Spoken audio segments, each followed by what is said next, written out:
ओम श्री गणेशाय नमः। ओम गं गुरुवे नमः। ओम नमः शिवाय। शिवजी सदा सहाय। शिव पुराण महात्म्य अध्याय 4।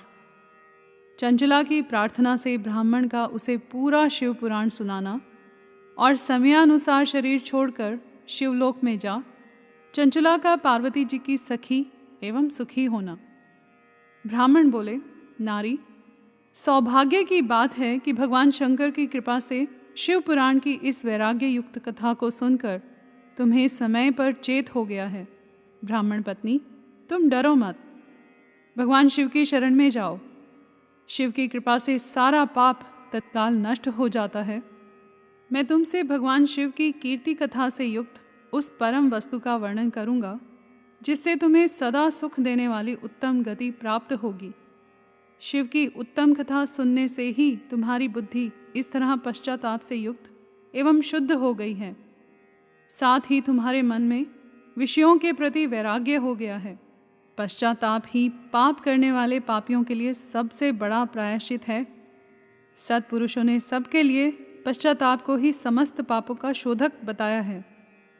पश्चाताप से ही पापों की शुद्धि होती है। जो पश्चाताप करता है वही वास्तव में पापों का प्रायश्चित करता है, क्योंकि सत्पुरुषों ने समस्त पापों की शुद्धि के लिए जैसे प्रायश्चित का उपदेश किया है वह सब पश्चाताप से संपन्न हो जाता है। पश्चातापः पापकृतां पापानां निष्कृतिः परा सर्वेषां वर्णितं सद्भिः सर्वपाप विशोधनम्। पश्चातापे नैव शुद्धिः प्रायश्चितं करोति सः यथोपदिष्टं सद्भिर्हि सर्व पाप विशोधनम।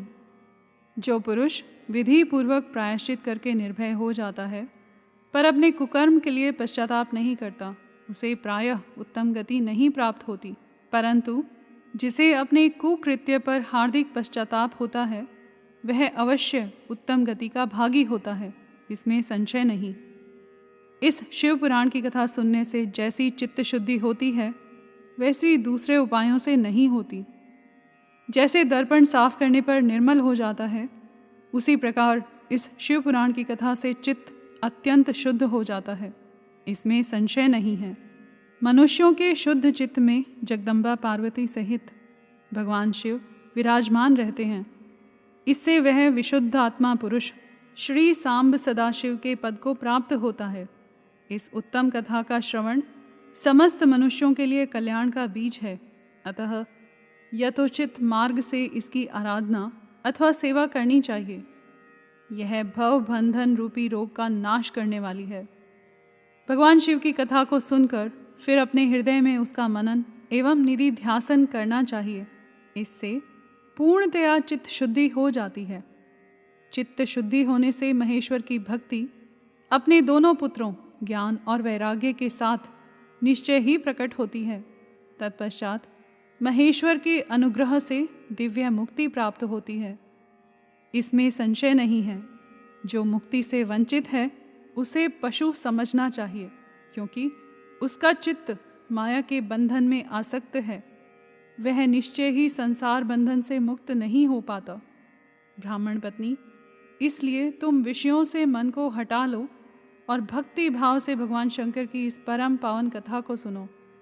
परमात्मा शंकर की इस कथा को सुनने से तुम्हारे चित्त की शुद्धि होगी और इससे तुम्हें मोक्ष की प्राप्ति हो जाएगी। जो निर्मल चित्त से भगवान शिव के चरणार बिंदु का चिंतन करता है उसकी एक ही जन्म में मुक्ति हो जाती है। यह मैं तुमसे सत्य सत्य कहता हूँ। सूत जी कहते हैं, शौनक, इतना कहकर वे श्रेष्ठ शिव भक्त ब्राह्मण चुप हो गए। उनका हृदय करुणा से आर्द्र हो गया था। वे शुद्ध चित्त महात्मा भगवान शिव के ध्यान में मग्न हो गए। तदंतर बिंदुक की पत्नी चंचला मन ही मन प्रसन्न हो उठी। ब्राह्मण का उक्त उपदेश सुनकर उसके नेत्रों में आनंद के आंसू छलक आए थे। वह ब्राह्मण पत्नी चंचला हर्ष भरे हृदय से उन श्रेष्ठ ब्राह्मण के दोनों चरणों में गिर पड़ी और हाथ जोड़कर बोली, मैं कृतार्थ हो गई। तत्पश्चात उठकर वैराग्य युक्त उत्तम बुद्धि वाली वह स्त्री जो अपने पापों के कारण आतंकित थी, उन महान शिवभक्त ब्राह्मण से हाथ जोड़कर गदगद वाणी में बोली।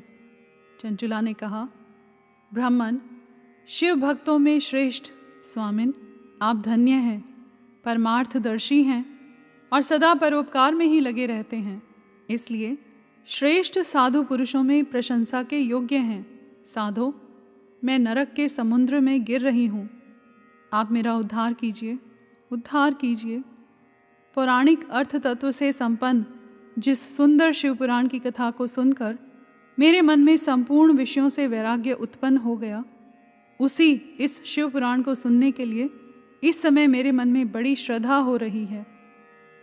सूत जी कहते हैं, ऐसा कहकर हाथ जोड़ उनका अनुग्रह पाकर चंचुला उस शिवपुराण की कथा को सुनने की इच्छा मन में लिए उन ब्राह्मण देवता की सेवा में तत्पर हो वहाँ रहने लगी। तदंतर शिव भक्तों में श्रेष्ठ और शुद्ध बुद्धि वाले उन ब्राह्मण देव ने उसी स्थान पर उस स्त्री को शिवपुराण की उत्तम कथा सुनाई। इस प्रकार उस गोकर्ण नामक महाक्षेत्र में उन्हीं श्रेष्ठ ब्राह्मण से उसने शिवपुराण की वह परम उत्तम कथा सुनी, जो भक्ति, ज्ञान और वैराग्य को बढ़ाने वाली तथा मुक्ति देने वाली है। उस परम उत्तम कथा को सुनकर वह ब्राह्मण पत्नी अत्यंत कृतार्थ हो गई। उसका चित्त शीघ्र ही शुद्ध हो गया। फिर भगवान शिव के अनुग्रह से उसके हृदय में शिव के सगुण रूप का चिंतन होने लगा। इस प्रकार उसने भगवान शिव में लगी रहने वाली उत्तम बुद्धि पाकर शिव के सच्चिदानंदमय स्वरूप का बारंबार चिंतन आरंभ किया। तत्पश्चात समय के पूरे होने पर भक्ति, ज्ञान और वैराग्य से युक्त हुई चंचुला ने अपने शरीर को बिना किसी कष्ट के त्याग दिया।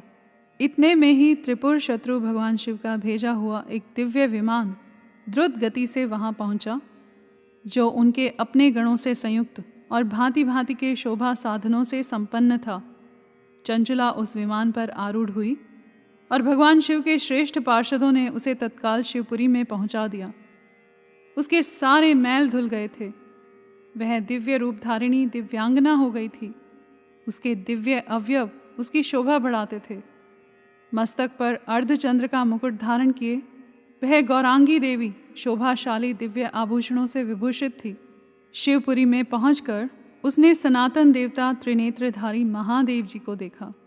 सभी मुख्य मुख्य देवता उनकी सेवा में खड़े थे। गणेश, भृंगी, नंदीश्वर तथा वीरभद्रेश्वर आदि उनकी सेवा में उत्तम भक्तिभाव से उपस्थित थे। उनकी अंग कांति करोड़ों सूर्यों के समान प्रकाशित हो रही थी।